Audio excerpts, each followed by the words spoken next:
So for this test of the Sailpak Dri-Pak, what I'm actually going to do, I'm in a shower, as you can see.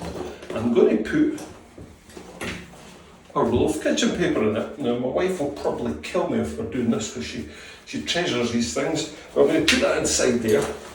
And then what we're going to do, we're going to put the Dri-Pak in the shower for a length of time and see if it actually gets wet. So to close these things, you just roll this top down.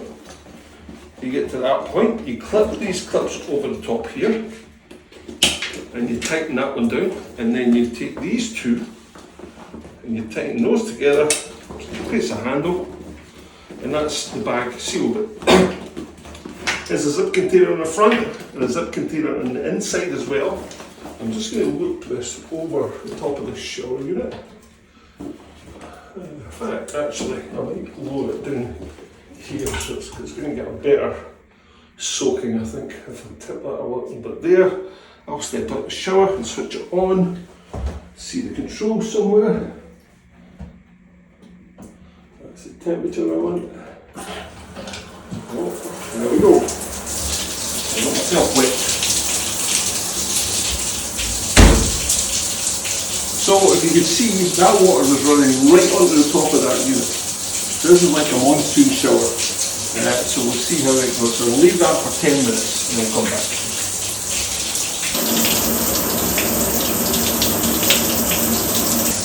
Okay, I think we've punished it enough, so I'm going to switch it off now and reach in and put it off without getting soaked.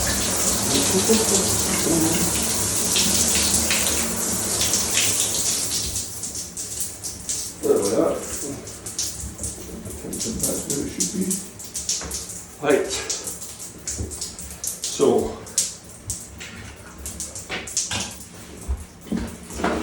this thing is had a really good soaking.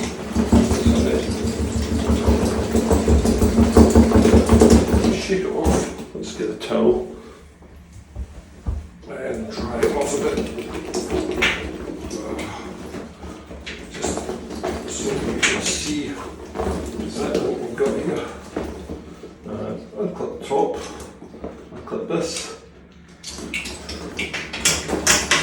dry it off as we go so we don't make a mess of this. Now we open it up and pull it out. There we have. Perfectly dry cushion towel. Success, that's it. I'd have one of these and be happy to chuck it in the sea and see what happens as well. Might do that when we get abroad. Okay, thank you.